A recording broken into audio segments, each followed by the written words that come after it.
In politics today, the presidential race continues to heat up, and this afternoon, one Democratic candidate takes his campaign to the Lowcountry. News 3's Andrew Davis attended Andrew Yang's event in Bluffton. Andrew Yang started the election season as an outsider with no chance of winning the election, according to experts. But now he's gained momentum, bringing that here to the Lowcountry with his forward-thinking ideas. We're solving the real problems that Americans can see around us every single day. We're having a different kind of conversation about solutions, not sound bites. And people are tired of politics as usual. They want real change that they're going to be able to experience day to day. Andrew Yang believes he's not politics as usual, and people seem to be listening. Dozens packed the Palmetto Electric Room on Hilton Head to hear his campaign proposals.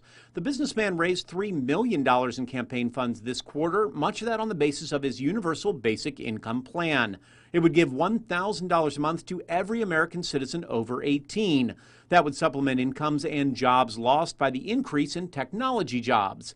It sounds like a revolutionary plan, but Yang says was actually passed by Congress in the 70s and still exists in Alaska. We've been brainwashed into this line of thinking that we're all just economic inputs into this greater economic system, when really we're the owners and shareholders of this country. It's been a long time since Americans thought of themselves as owners, but we have to return to that as quickly as possible. Even though he's not at the top of the polls right now, Yang says he's drawing attention from Republicans and Democrats alike, and he's the man to beat the incumbent president.